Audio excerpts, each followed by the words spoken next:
Democracy cannot succeed unless those who express their choice are prepared to choose wisely. The real safeguard of democracy, therefore, is education. Let us never forget that government is ourselves and not an alien power over us. The ultimate rulers of our democracy are not a president and senators and congressmen and government officials, but the voters of this country. True individual freedom cannot exist without economic security and independence. People who are hungry and out of a job are the stuff of which dictatorships are made. The test of our progress is not whether we add more to the abundance of those who have much, it is whether we provide enough for those who have little. We have always held to the hope, the belief, the conviction that there is a better life, a better world, beyond the horizon.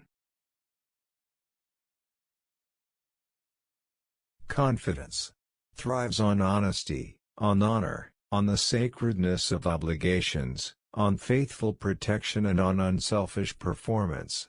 Without them it cannot live. Competition has been shown to be useful up to a certain point and no further, but cooperation, which is the thing we must strive for today, begins where competition leaves off.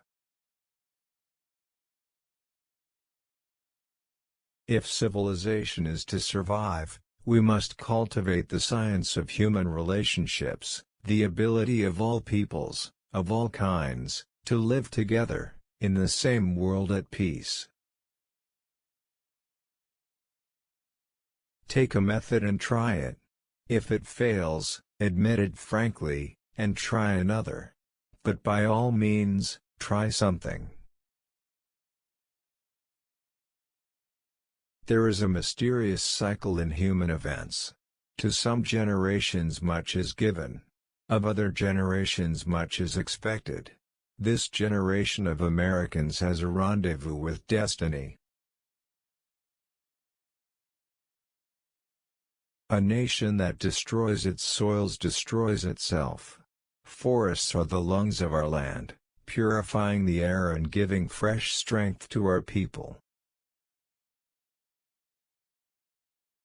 The only sure bulwark of continuing liberty is a government strong enough to protect the interests of the people, and a people strong enough and well enough informed to maintain its sovereign control over the government.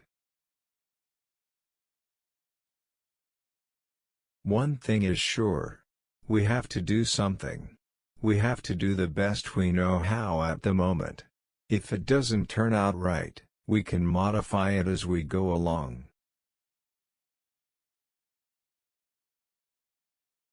We continue to recognize the greater ability of some to earn more than others. But we do assert that the ambition of the individual to obtain for him a proper security is an ambition to be preferred to the appetite for great wealth and great power.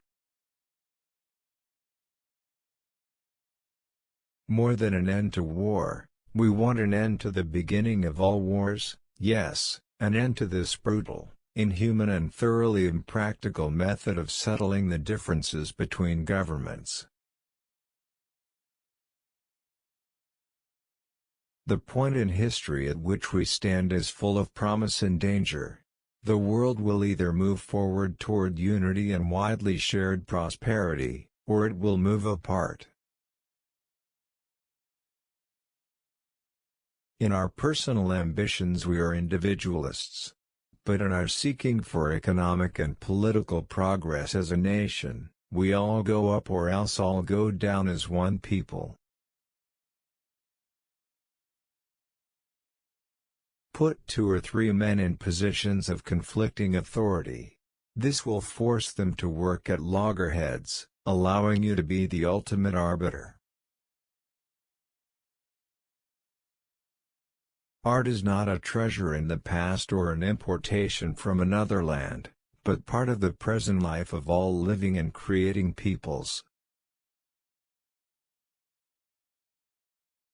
We must lay hold of the fact that economic laws are not made by nature.